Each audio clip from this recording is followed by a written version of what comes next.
10x your service design offering with Smaply.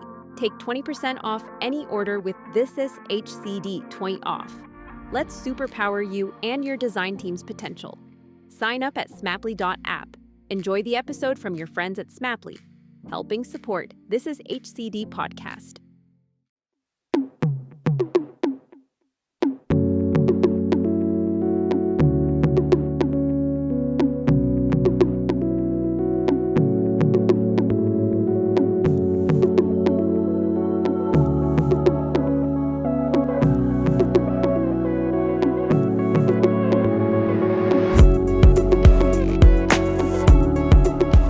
Hello and welcome to another episode of Bringing Design Closer. My name is Gerry Scullion and I'm a service designer and founder of This Is HCD and CEO of thisisdoing.com, where we provide live online design and innovation classes, providing training for service designers, design researchers, product managers, user experience designers, content designers, and much, much more.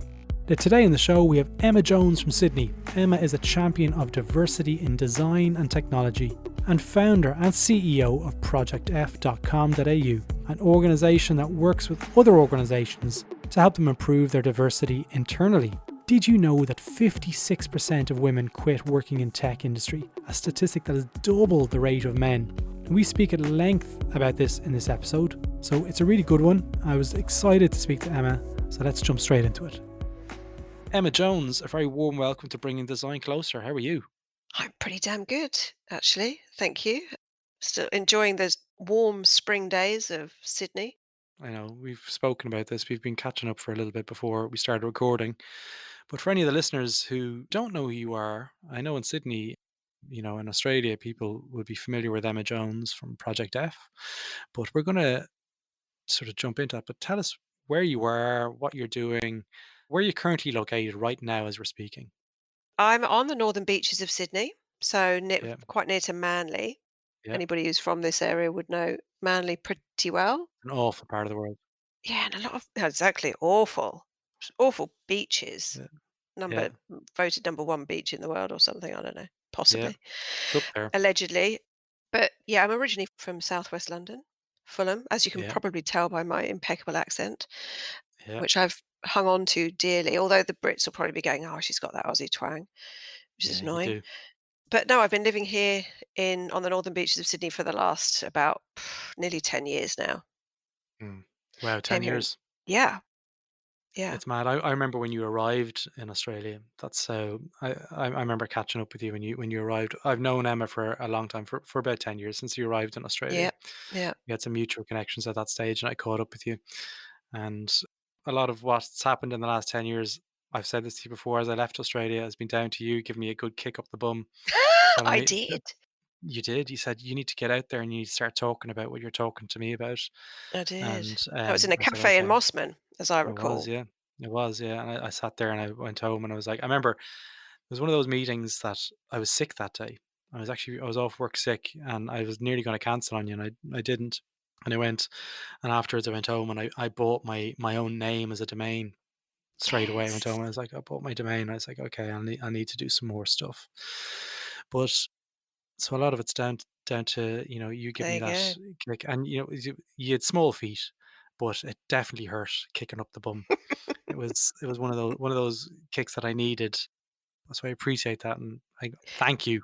In fairness, you've given me a few in the years Yeah. following that, so Quit that job. Get out of there. Do get it. And now started, look at come you. on. Yeah. Now look at Exactly. you. Exactly. See? So I can say thank you as well. Emma, now you've had many kind of sort of transformations in your career, but what Mm. I'm most interested in now, and what we're going to speak today, is the business that you formed, and you had formed it when I was in Australia, called Project F, but it's taken on a life of its own. And I've been watching and I've been championing you from afar and celebrating and clapping the screen. I sent you messages saying I really am. I'm Mm. so happy to see what you're doing. And I love speaking with you, and I've always loved speaking with you. And I'm really excited today to learn more about this. But for our listeners, tell us where and what Project F is and where it started. So Project F is a social impact business with a very clear purpose to improve the representation of women in technology. And when I say representation, I mean it's kind of a retention strategy, really. I- The idea is very much to focus on that middle of the pipeline, if you like, rather than the top of it, because huge numbers of women in technology actually leave at the midpoint of their career. So 56% of them at the moment, which is more than double the number of men that Wow. leave technology, and that's pretty rough. And it's not to have children before the people go, oh yeah, well, women have Mm, babies. You don't leave an industry to have kids. You might go and come back, but from a job. But so that the purpose is to attack that, is to really approach the solving the problem in the right place. Just it started, I think, for me when I was working as a head of talent in a software company a few years back, and having been in people and culture for 25 odd years by then, I was like, wow, this it was a great job and it was a lot of fun, but I was mm, seeing the problem firsthand that I had all these. There were just hardly any women in our technology team, and I couldn't quite understand why. And one day, one of the girls, one of the two women I think we had, came to me and said, "Can I talk to you? I'm really worried that I was hired as a token female. I'd heard that they didn't have women and they wanted to hire someone, and I think that's why they hired me."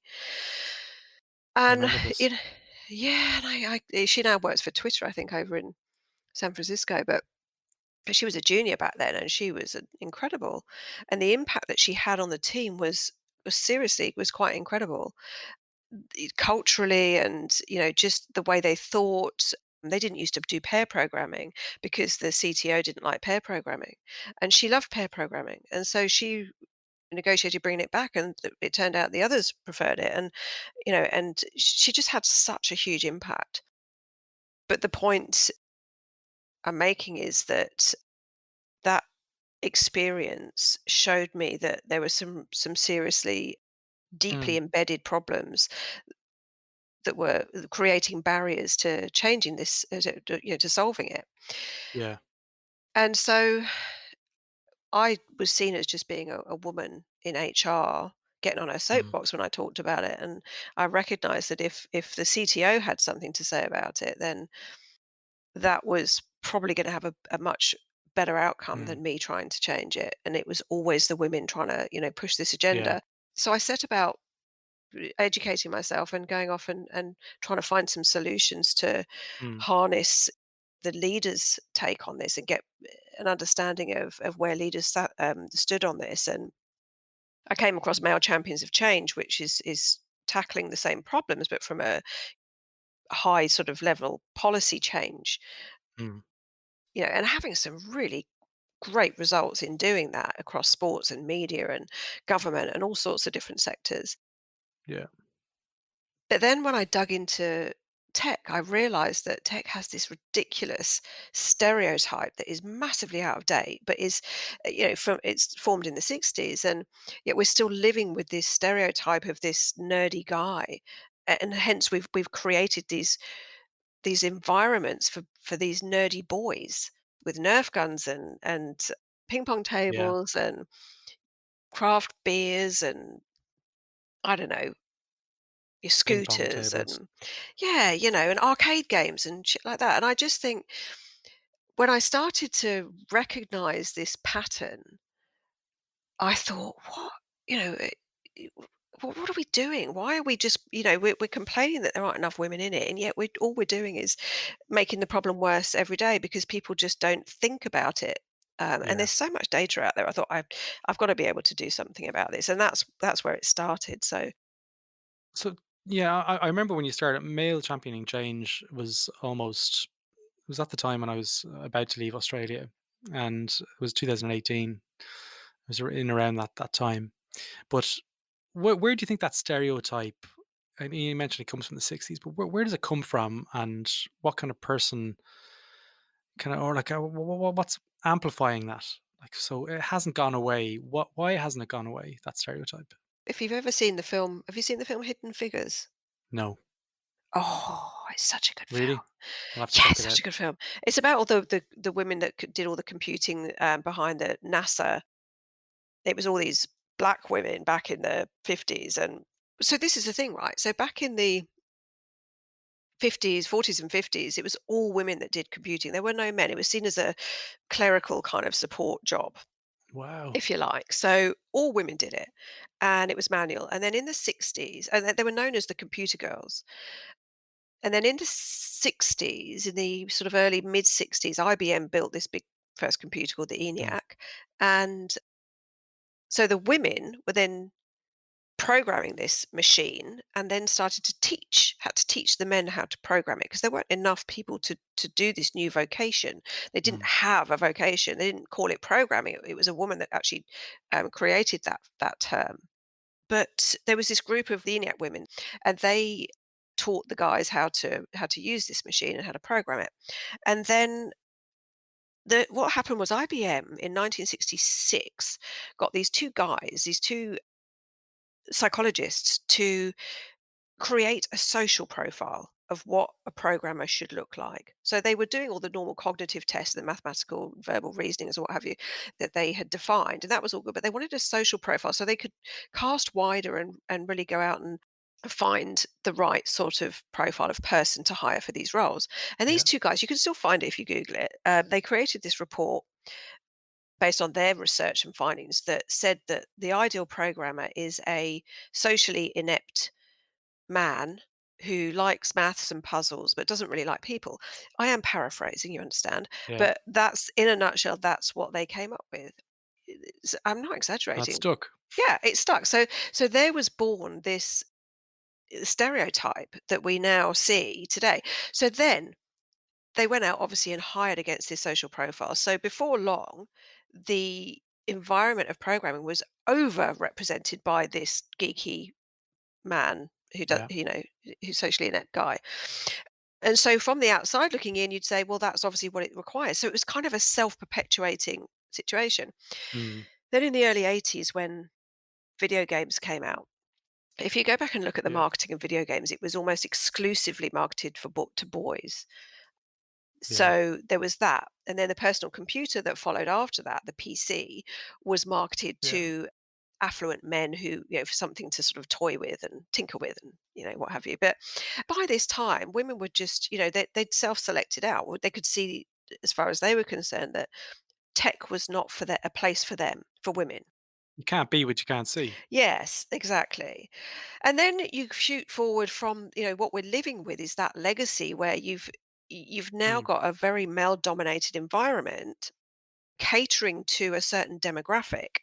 And if girls now look at a career opportunity or career choices, who can they see? What do they look up and see? Boys can see Elon Musk, Steve Jobs, Mark Zuckerberg. That it goes on. There's a big list of all the people that we think of automatically in household names, and boys see that and go, okay, well that's a really obvious choice for me. But girls don't Yeah. see that, and that's why until we change that, the leadership end of the scale, if we can effect some change there, that will in turn have an impact on the top of funnel pipeline because there's always the complaint that there's not enough women going into tech, and you have to just stop and go, why aren't they going in? Instead of Mm. just complaining about the fact they're not going into it, you have to look at the reasons why. And why aren't they Well, but at the moment? So, like, let's talk about, like, representation is one thing, but like, why are they still, or are they still? Has it changed in the well, last there's a 5, 10 years? no, not dramatically. So there's a few reasons why. One of Okay. them is what we've just talked about. So they don't again, they generally just don't see themselves. If they think of a career, they don't think, "Oh, I'm going to be the next Steve Jobs or Bill Mm. Gates or whatever." That's just not there are no role models or hardly any role models. And so there is that issue. This another issue is that they're not being nurtured into those careers. So, Yeah. when it comes to the education part of it, they're not getting that same nurturing that boys do. That the AI and robotics classes and what have you. Again, they appeal to the boys, and they're designed to appeal to the boys. Yeah. And when you look at university, that here in Australia, we've got I'm not sure what it's like over in the UK now, but I can't imagine it's too much better.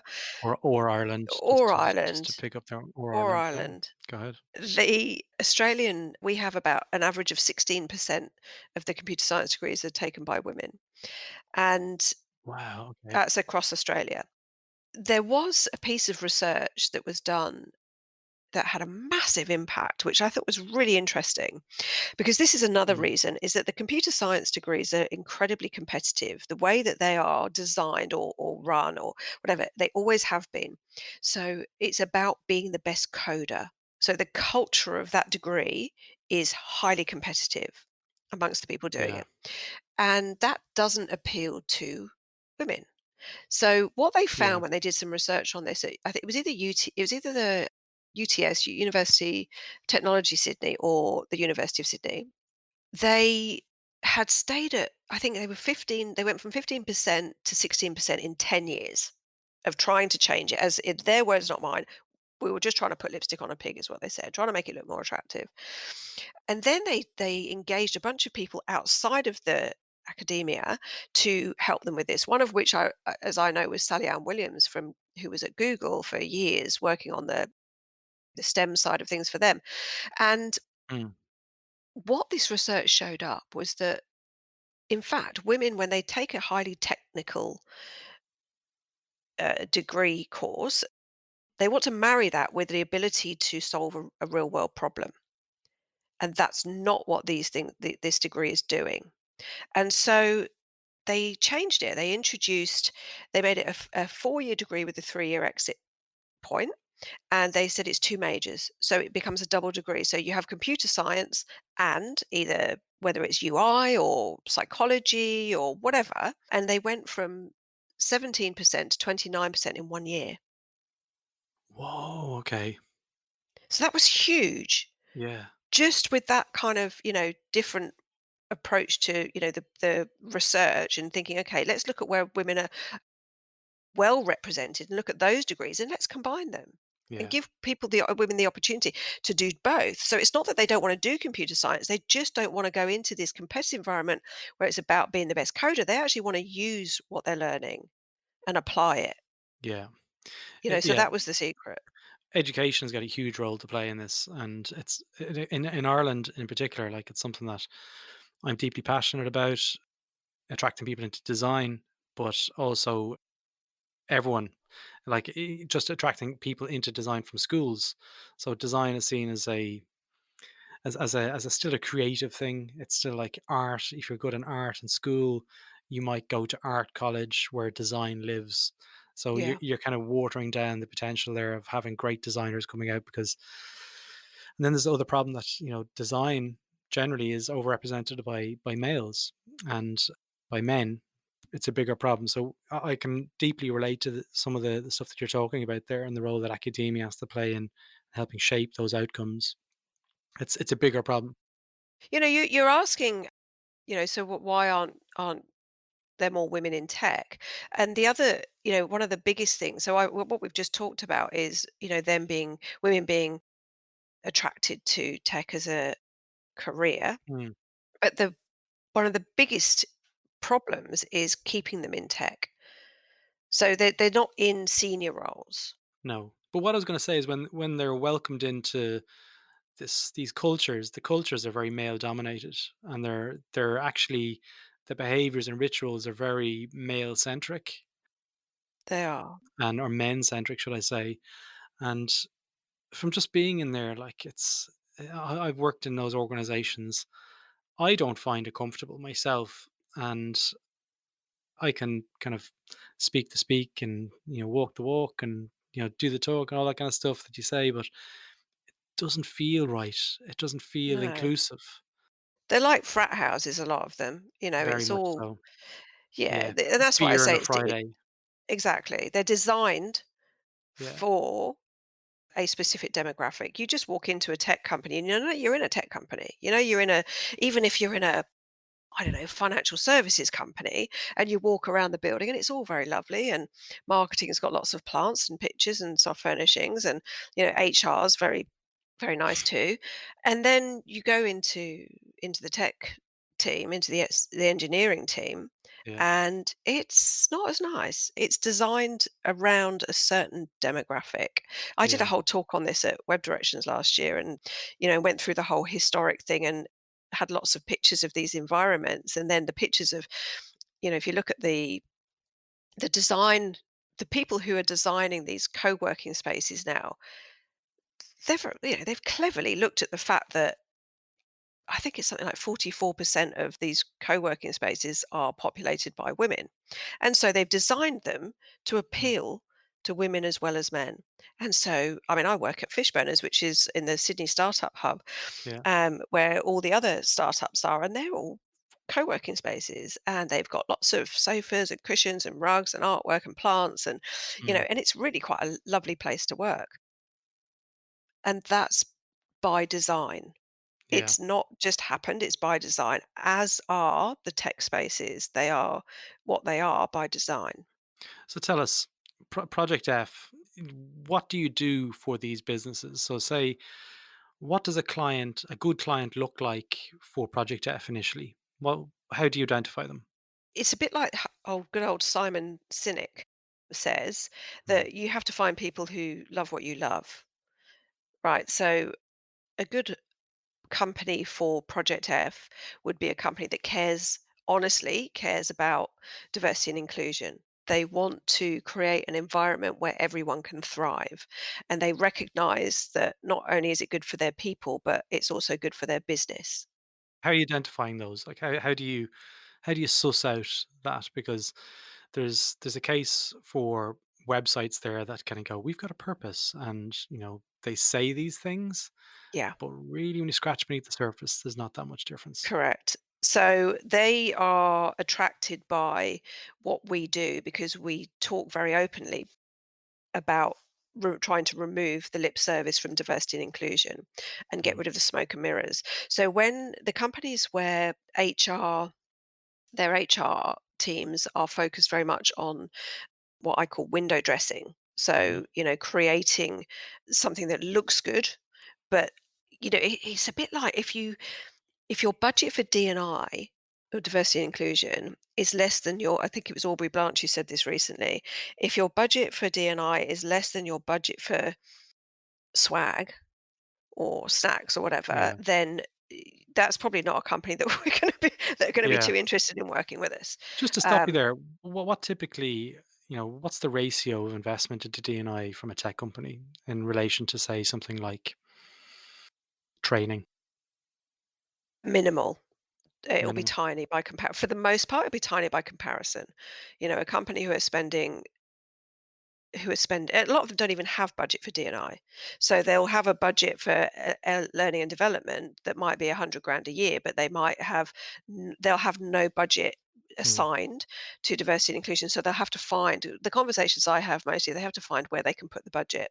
They'll Mm. often ask me what's the cost, and so they can think about which budget they can assign it to.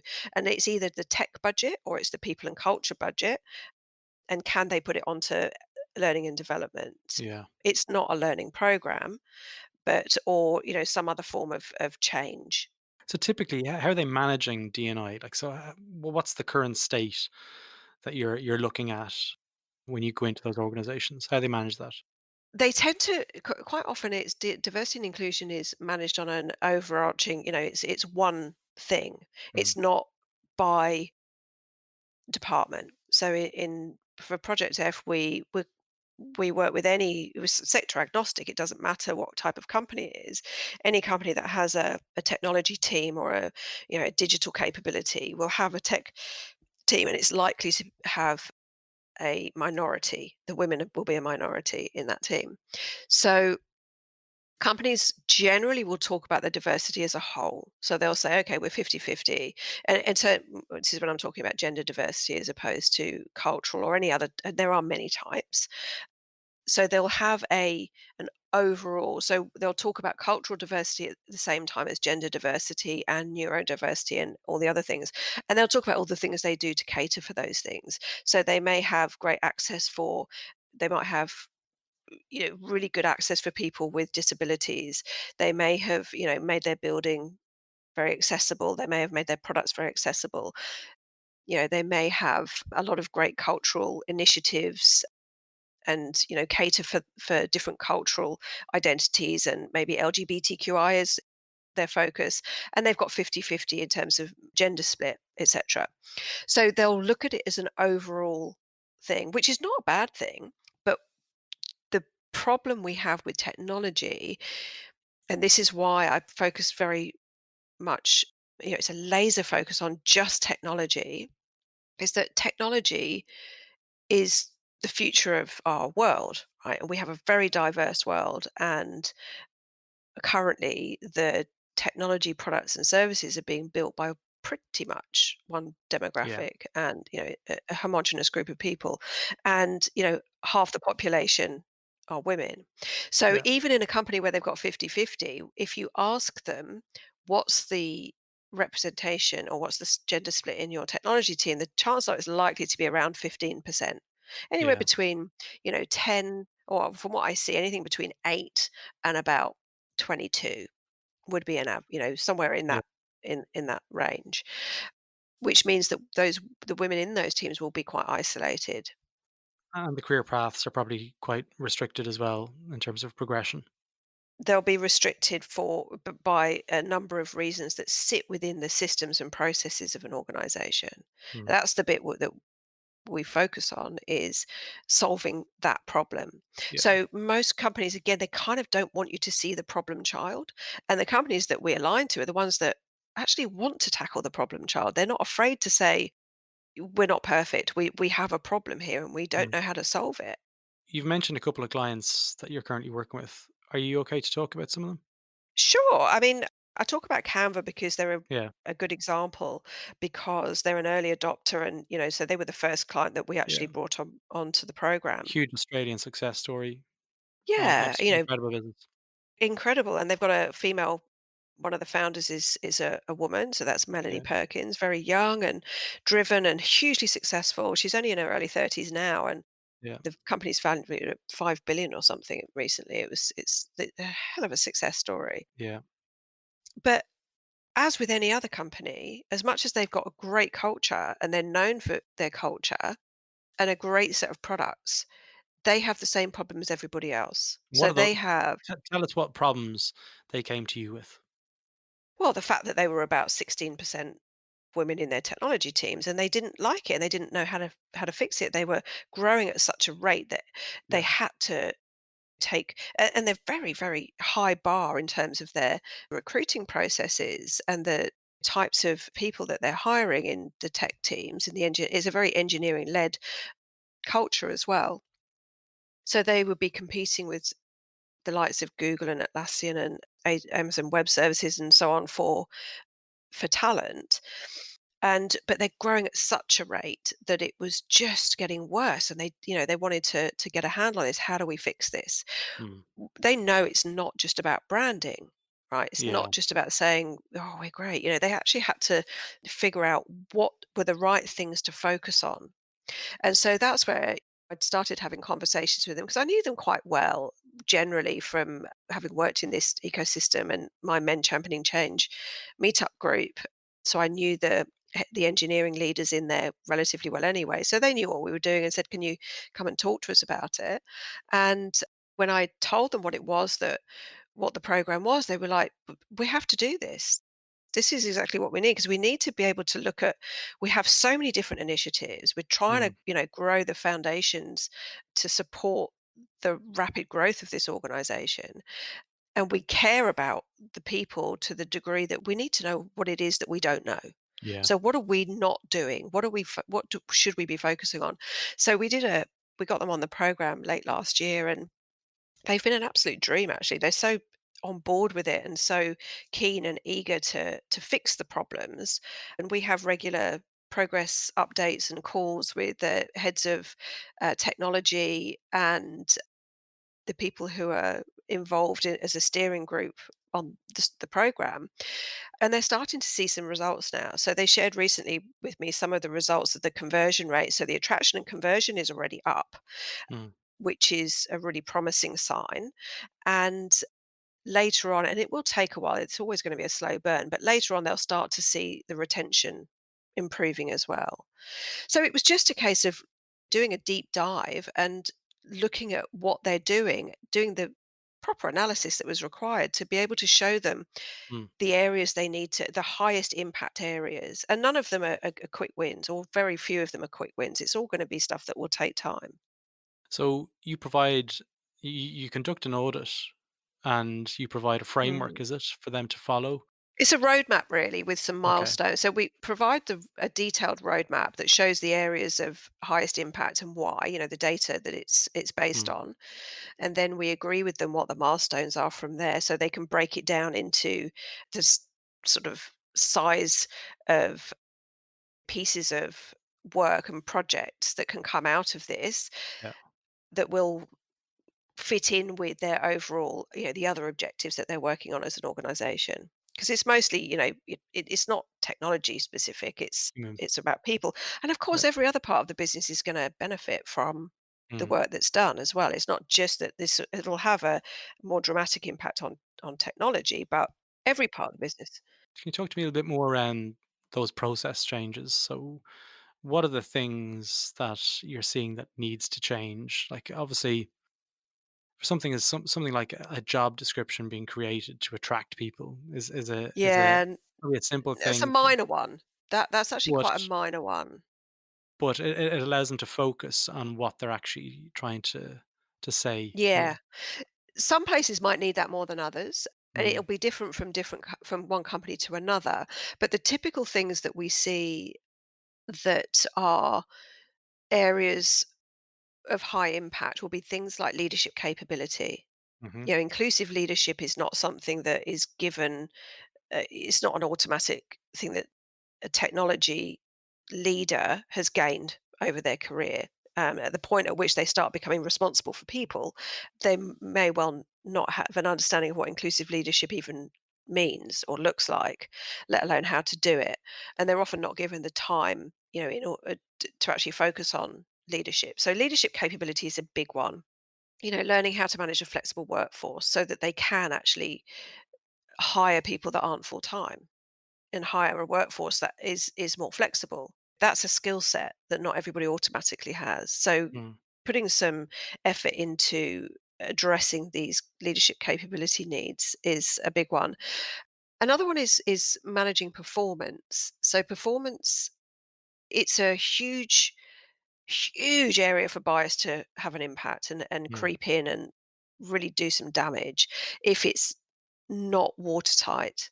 And that is a not an easy thing to achieve. Mm. So performance review processes are often looser than they should be. Yeah. And in technology environments, you often want these kind of very social groups to form, and it feels great.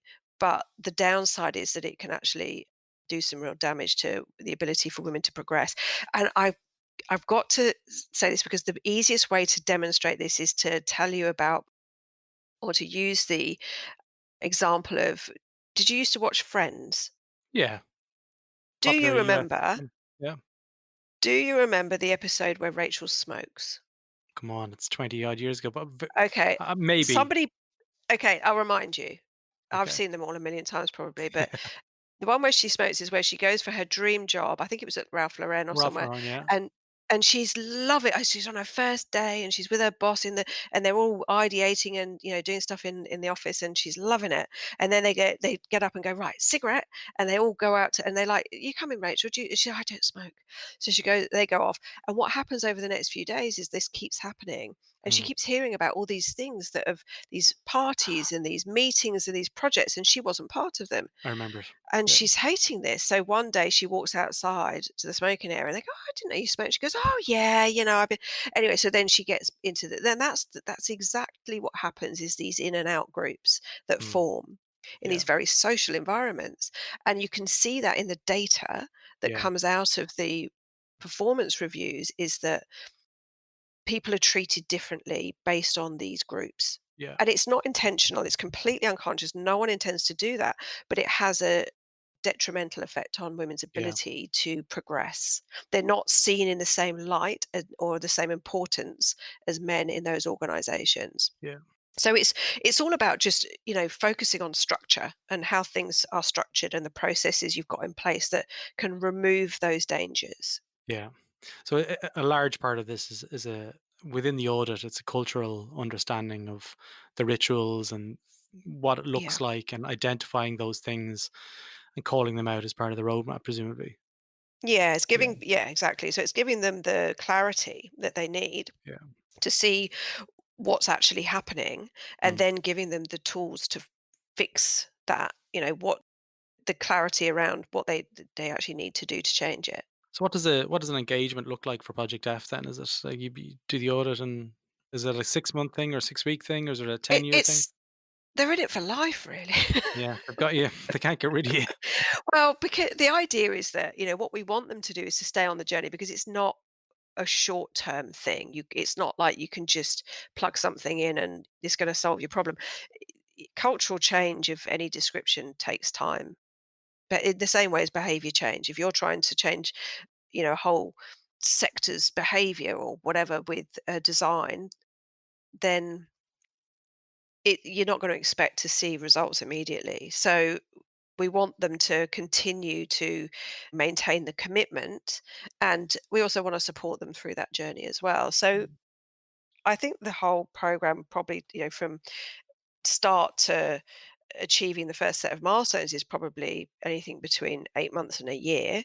Yeah, And then next set of milestones after that depends on the company yeah, absolutely. completely. But I suspect these things can be quite ongoing.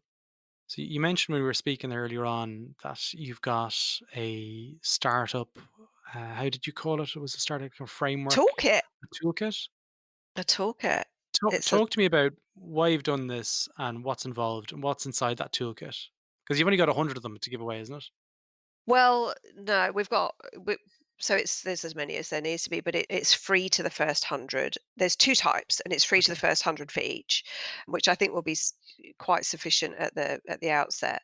So we've got 2 talkers. What we want to do is to be generous to tech startups. We want them to be the future of diversity and inclusion Mhm. in technology. So we want to give them the tools that they need, and even when if once those 100 are taken, it's only like $50 or something, but it's more about the commitment. So what we want to do is give every startup the opportunity and the tools they need to lay the foundations to build a gender balanced organization. So from the ground up, so from the time they're one person to making their first handful of hires and then beyond. So, but they don't develop that otherwise inevitable diversity debt that everybody else would get in technology, Yeah. which is almost unavoidable otherwise. So there's 2 versions. One is called Pledge, which is a bit like the Pledge 1% type thing. It's asking companies to for anything but so a company between 1 person and 20 people. So when you're really small and you've got nothing and you're just starting and you're very ambitious, you might have a bit of funding, you might not, might be bootstrapping, whatever. But we want them to be able to, if they care about this, to say, I'm pledging to grow a gender balanced technology business from day one. And so we give them the foundational policies they'll need. So a code of conduct, a diversity and inclusion policy, and a hiring kit, which has everything you need in it, a job template and a guide and the process kit as well. So for interviewing, the whole thing. Because I think that's what they need at that point. They Yeah. just don't know what they're doing or where to go or how to go about it. So we give them all that they need for that part of it.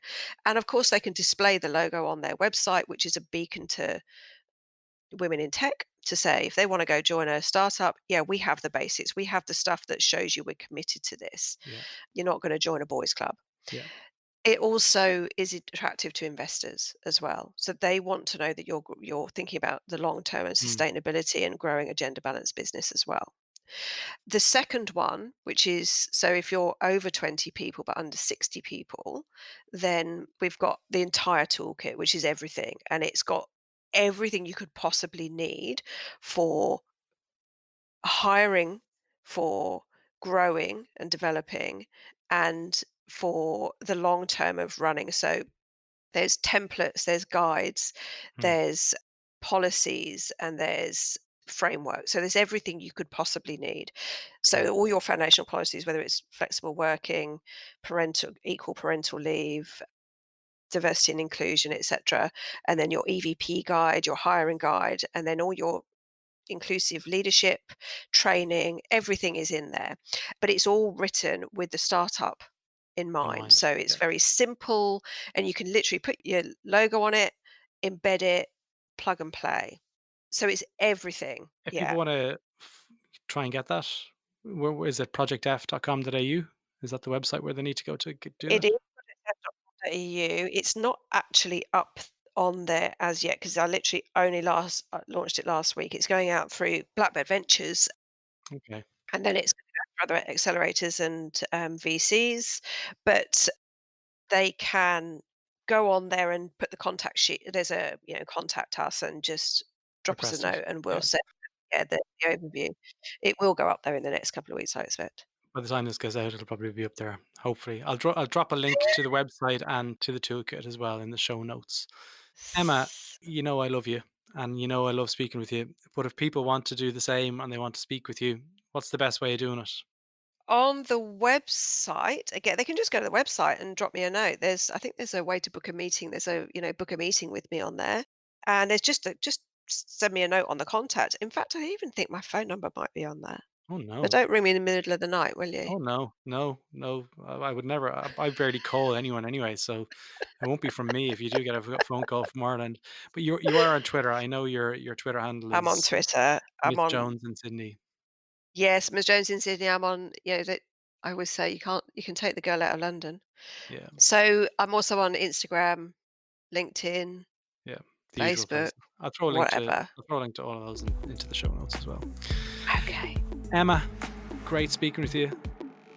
I'll chat to you soon. You too. Thank you, Gerry. So there you have it. That's all for this episode of Bringing Design Closer. If you like this episode, feel free to visit thisishcd.com, where you can access our back catalogue of over 100 episodes, with episodes related to service design, product management, design research, and much, much more.